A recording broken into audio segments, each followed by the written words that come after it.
The youngest baboon we have is over by the fence to the right there. It's about 8 to 9 months old. There's also a baboon in front of us on the car, in front of us here. It looks like they might have put some. It looks like they might have put some popcorn on their roof. So these baboons are heading over there, which they are not allowed to do, by the way. Do not do that if you pass through here. If they get caught, they will be escorted off out of the park. Maybe she's sick. We got another one in front of our bus here as well.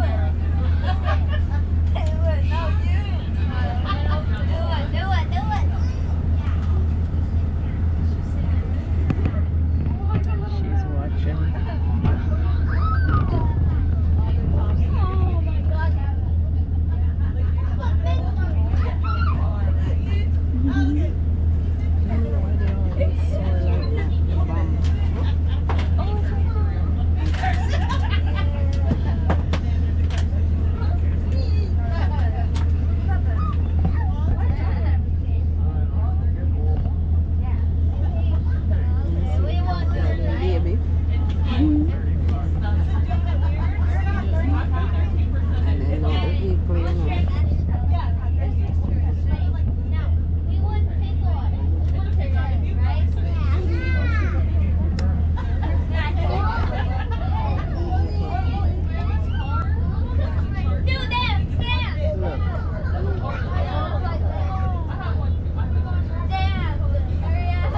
For the ride.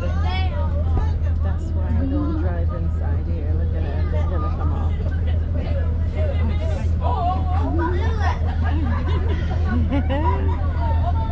Looks like a male.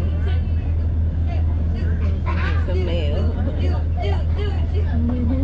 So cute. Baboons are primarily vegetarians. They will eat succulent roots, fallen fruit, and small prey such as birds and mice, and they will often consume insects.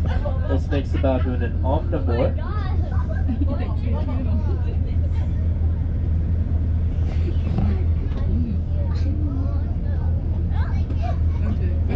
They're shaking for it to come out. Better seat, yeah. This one, so.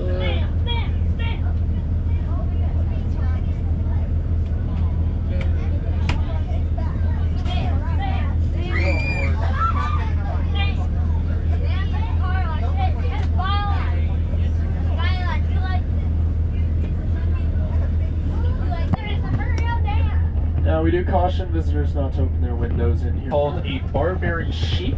They inhabit the rocky desert mountains of northern Africa. Barbary sheep can live alone or in small groups, and they are very good jumpers and climbers. So you will see them scattered all throughout this area. We do have a lot of them. We'll be able to see more as we go around. Might be able to see our rhinos down to our left there too, across the road. We'll get to them in a second. Hen here to the right. This is an ostrich. The ostrich is the largest living flightless bird. Although they cannot fly, they have these very strong and powerful legs. Their legs enable them to run at speeds of up to 70 kilometers per hour. One ostrich egg weighs about 4 pounds, which is the equivalent of about 30 chicken eggs. Unfortunately, ostriches are not the smartest animals. Their brains are smaller in size than one of their eyeballs. A very common problem we have here is they like to block traffic to peck at car windows because they are scared of their own reflections. I actually see I see an ostrich in the distance near the giraffes over there. It's pecking at some cars right now, so we might encounter it as we go around. We do have some rhinos to our right here. These are white rhinos. I know that they're not actually white, but instead a slate gray in color. They get their name from the Afrikaans word wide, meaning wide or square-lipped.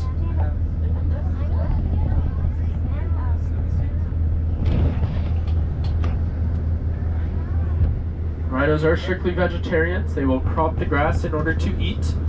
A single rhino can eat up to 120 pounds of grass in a day. When fully grown, rhinos will stand 2 meters tall and weigh not close to 5,000 pounds.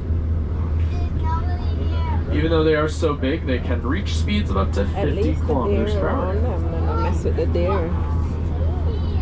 We do have 4 white rhinos here to our right. There's 3 kind of in a group, and then 1 off to the side. The one off to the side there, his name is Mac. He is a male. And then the 3 in this group here to the right, their names are Starfire and Lenny from right to left. They are 3 females. Mac does like to hang out a little separated from the 3 girls because they do bully him a bit.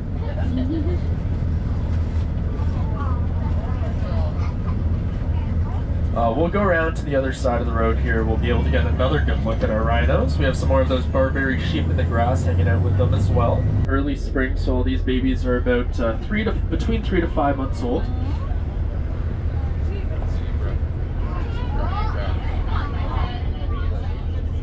Now, these darker colored animals to the left here, you can also see our zebras at the back. We'll get to them in a second. We have some darker colored animals lying in the grass called wildebeest. These are white bearded wildebeest. The wildebeest have these nostrils equipped with flaps that help to filter out dust created while on the move. And both the male and female wildebeest have small horns and a white beard that runs the length of their stocky neck.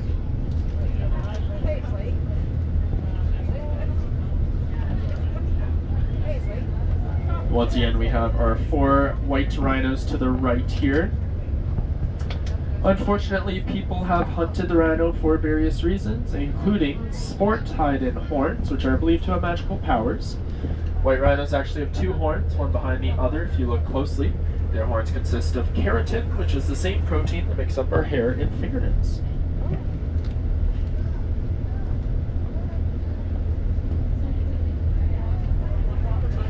All rhinos are short-sighted, but they have very good senses of smell and hearing. They are mainly active in the mornings and evenings and enjoy wallowing around in the mud during the heat of the day to cool off. Wallowing in the mud also helps to reduce irritation caused by biting flies and ticks. All 4 of our rhinos came from Kruger National Park in South Africa as part of a translocation program. Now over to our right and left, we have another antelope species called the eland. These are the largest antelopes in the world. They have these enormous hollow horns that are straight and spiraling near the base. These horns are a very good defense against their enemies. They can reach about 1 meter in length. We did have 4 baby eland born this year. You can see, I see 3 of them walking around to the left. The other one's still lying down near the Because of this, they're sometimes used as alarm systems for other animals that roam the African plains. We got a couple more coming up to the right here too. Every zebra has a slightly different stripe pattern.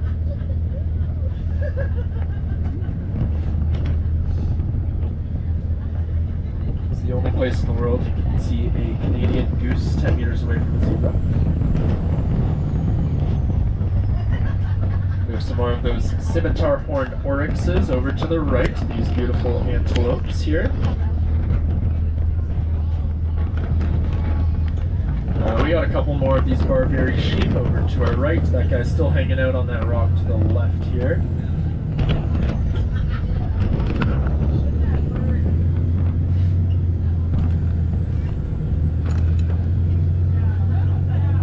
Once again, they do live alone or in small groups. So they are kind of scattered everywhere here. Another one to the right.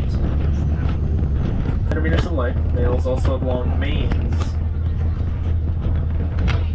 Now, those white antelopes we saw earlier are called the scimitar horned oryx. There's a couple of them still standing up at the back there. There's another type of white antelope lying down in front of them, though, closest to us. These are called the addax. The main difference is their horns. These guys are also known as the screw horn antelopes. Their horns kind of twist around and go in almost any direction. They also live in the desert of Africa. They can also go long amounts of time without drinking water because they receive enough moisture from the vegetation that they eat. Now we are going to be coming up to our giraffes to our left here. African Lion Safari has the largest herd of giraffes in Canada. Over 32 giraffes have been born here at the park, with Ontario's first birth back in 1977. Each giraffe has its own unique set of spots, just like you and I have our own unique set of fingerprints. When first born, a giraffe will stand 1.8 meters tall, weigh about 140 pounds. When fully grown, they will stand 6 meters tall, weigh up to 3,300 pounds. They are the world's tallest land animal. Let's move up and see the rest of them. We also got another ostrich. Seems that he got bored of the cars, so he's heading over in this direction here to the right.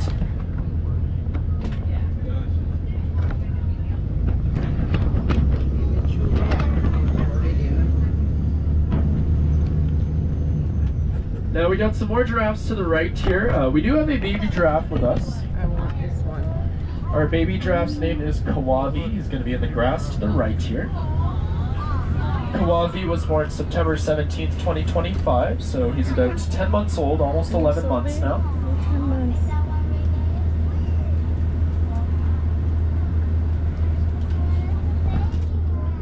A mother giraffe will often give birth while standing, so the newborn's first experience outside the womb is a 6-foot drop.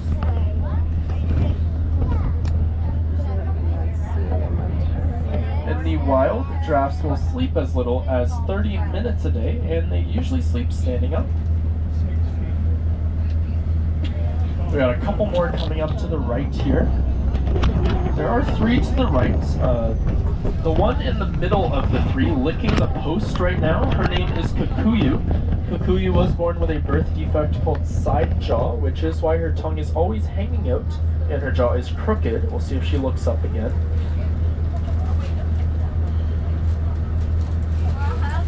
There she is. Her jaw crooked.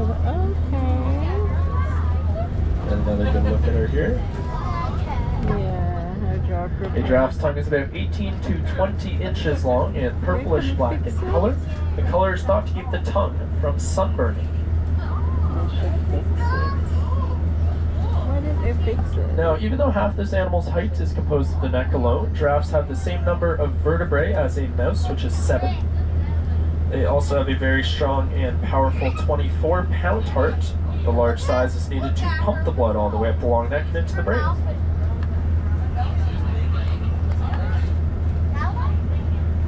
Even though they are so tall and awkward looking, giraffes can move most gracefully at speeds of up to 48 kilometers per hour. As a matter of fact, the name giraffe comes from an Arabic word meaning the graceful one.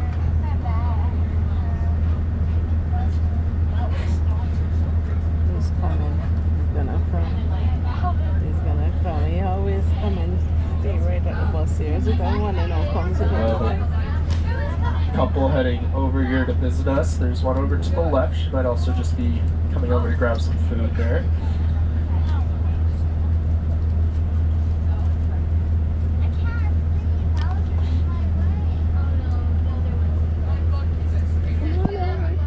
Come on over.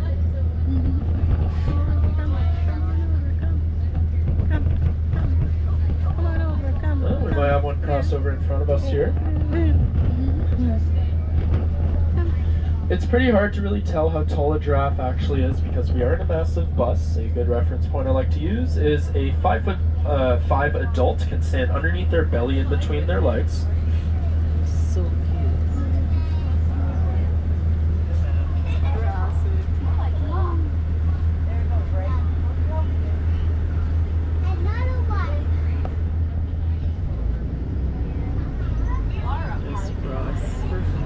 Giraffes do have these blunt horn-like structures on the tops of their heads. These are called ossicones. They are structures derived from ossified cartilage. Very easily in captivity, so they do make a lot of babies. That's why we have so many of them.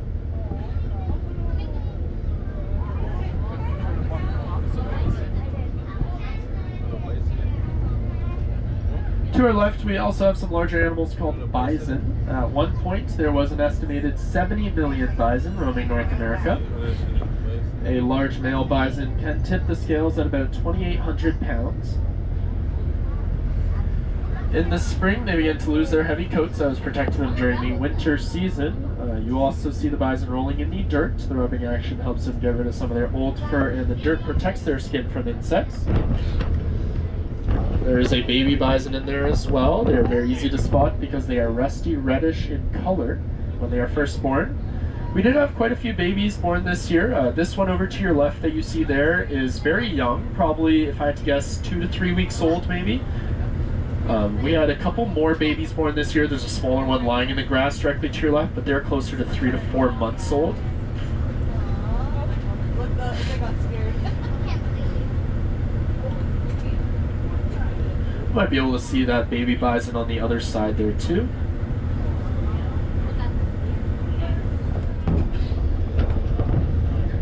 People often mistakenly call bison buffaloes, but there is a clear distinction between the two. Bison have the small horn, shaggy fur, and that hump on their back, whereas buffaloes are very long horn, short hair, and no hump. This does mean for any football fans here that the Buffalo Bills logo is actually a bison. And then finally here we have our last animals of the tour. These are North American elk. We saw one of their babies earlier. There's a couple more babies in here as well. The elk are the second largest members of the deer family in North America, second largest to the moose. They inhabit the foothill regions and Rocky Mountains of Canada and the United States. Only the male elk grow antlers. You can see a couple of them with antlers here. Their antlers are actually the fastest growing bones of any mammal. They grow as much as 1 inch per day during the summer season. If you guys didn't know the difference, antlers are shed once a year, so once a year they'll fall off and are replaced by another set, whereas horns are permanent. A couple more baby elk in here. You can get a great look at that baby bison nursing from its mom over there to the left too.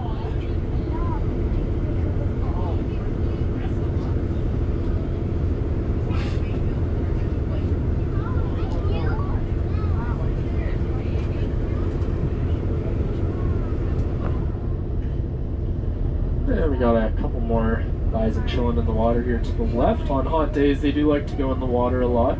Same with the elk. They're always taking a bath somewhere.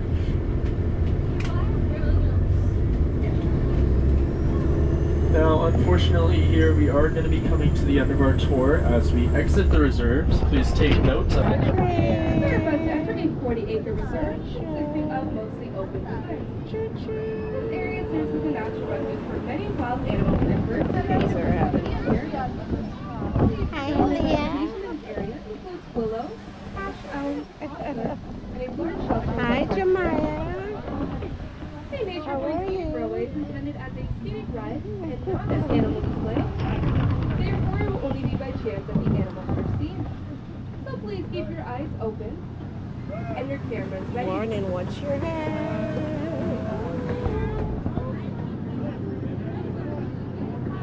Oh my God, they're gonna close the gate and let us in there. What if the animal get us through now? Oh my God, they'll close. We're also going to come to a very short stop so that we can close our gates behind us. They're gonna close the gate, oh gosh. That you see are the whooping cranes. So the wet is okay. The tallest bird in North It's America. okay. And they can reach heights of about 5 feet tall. He's talking about it. The whooping cranes get their name from the beautiful whooping calls that they make. And in 1945, there was only just 15 of them that were left in the wild. With great efforts of the Canadian and the U.S. government, they put together a captive breeding program to help boost their numbers to the several hundreds. African lion safaris, a proud member of the C2S2 program, it is designed to prevent the extinction of any species on the planet and allow for introduction to the original habitats. The whooping crane is a part of that program, and we are very pleased to present them to you here.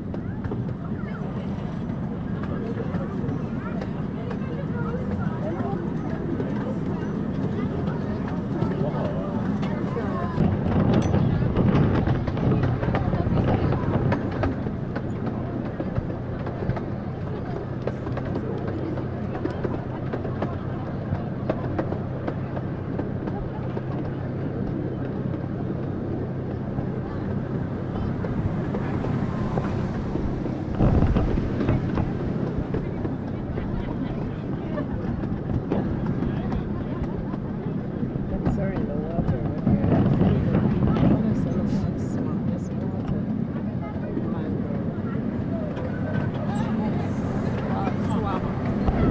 Trouble. You okay, Josh? Okay.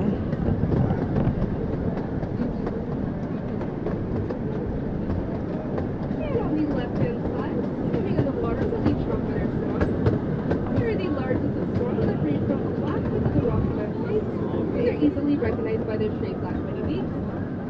They get their name from the trumpeting sound that they make. And they're also extremely territorial. They will fence territories of over 120 acres, which is 3 times the size of the reserve of your country.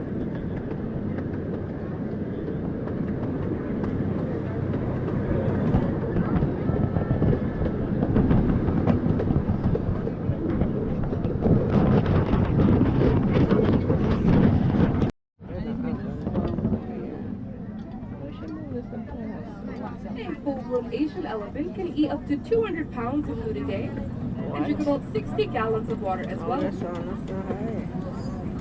the elephants are herbivores, so their diet consists of many different types of vegetation, including grass, hay, fruits, vegetables, and some many grains.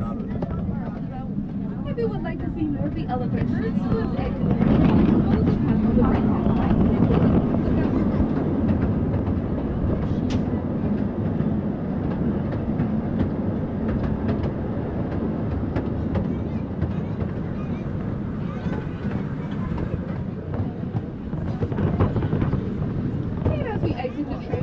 Off to the left, on those islands there, you'll be able to spot those very tall white birds. Those are the grey egrets, which is a common type of wading bird in this part of Ontario. They're very similar to the grey blue herons. They feed on frogs, snakes, fish, and small rodents. And they wade silently in the freshwater streams as they stomp their prey. Some very interesting flight patterns as well. And of course, I'm going to let you know what makes some of these birds so unique, and in some cases so useful to the environments in which they live in. Now, our very first bird is going to demonstrate how he would hunt a fast-moving ground prey item. But in order to get him on out here, he is a little bit on the shy side, so you have to give him a great big countdown. Are you guys willing to do that? All right, we're going to count down from 3 and then yell fly at the very end. You ready? 3, 2, 1. Fly! Coming in from our back wall will be Captain Trix, our red-tailed hawk. Along the roadside, and that is because they are very opportunistic hunters. Now, they primarily feed on small mammal species or rodents. However, being opportunistic, they will also occasionally hunt birds, small birds, as well as reptiles. And in fact, I'm going to let you guys decide whether they're a little bit more intelligent or possibly, in my opinion, a little bit lazier, because we see them on the roadside so often on those telephone wires because they like to sit and wait for cars to do all the hard work for them. Now, they will wait for cars to hit other animals along the roadside, and then very easily that way they can hop on down to the road and collect their meal that way, making it quite easy for them. Now, typically raptors will spend a lot of their time sitting around and waiting for their prey to come to them. About 90% of their day is spent just kind of hanging out, and then they conserve all that energy of flying and hunting until they absolutely need it. Now, we do use a term here in the bird of prey world known as raptors. It's quite common for us, but what the term actually means is it actually defines a very specific group of birds. Now, these are ones that have a very keen eyesight, that sharp hook beak. Well, with Dauber safely tucked away, we are going to move on to one of the more iconic members of the bird of prey world and for the raptors. Heading on down our field today, can you shout out what she is? A bald eagle, exactly right. This is Rowan, and Rowan is our 4-year-old bald eagle. And she's going to be making a little bit of a flight down our field and demonstrating what excellent fishermen these birds are. Now, the bald eagle is very famous. It is native to North America, and typically we find these birds hanging out in coastal regions and areas because they love to eat fish. Now, what they typically do is roost high up in those trees while they're spending their time resting. However, when they do get hungry and they want to go hunting, they'll set out over the water, and what they're looking for is those fish to start coming to the surface. Once they get high enough up, those eagles can make a dive with those feet outstretched and grab that fish right off the surface of the water. I think Rowan did a wonderful catch. Let's give her a big round of applause. Now that she is up nice and close, you guys might be wondering where is her white head and tail feathers that bald eagles are so famous for. Well, as I mentioned, Rowan is only 4 years old, and she is still a juvenile, which means that she's still waiting for these feathers to come in, which will happen when they become about 5 to 8 years old. Now, I'm not sure how many of you guys have heard the sad story of the bald eagle in the 1960s and She's not 70s. satisfied Farmers with were what using she a got. pesticide on their fields called DDT. Now, DDT was maybe useful for our crops to keep the pests out. However, it did cause quite a problem for the environment and, more importantly, of course, for our animal species that live in them. Now, of course, what happened was it worked its way all the way through the food chain, all the way up to our apex predators, such as our bald eagles, and it impacted their ability to uptake calcium. Now, we know that calcium is extremely important for strong bones. However, in the bird world, it is also very important for strong eggshells. Without that calcium in their bodies, their eggs were actually very brittle, and when the parents went to go incubate those eggs, they would accidentally crush each and every one. Now, when we don't have babies coming into our population as the older generations die off, it unfortunately sets that population into decline, and this is precisely what put the bald eagle on the endangered species list. Luckily for everybody, though, the scientists figured out that DDT was the problem. Oh, I get the clandestine. I don't want some head. Come and get some mess.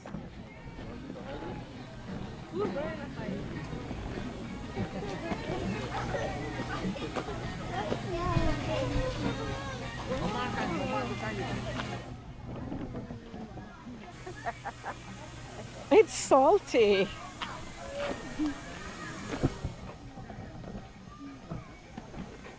I'm coming to the end of my video right now. Finished. We leave African Line Safari.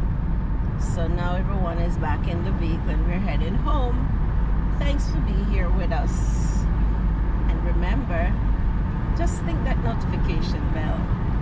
Share. Subscribe. Love you.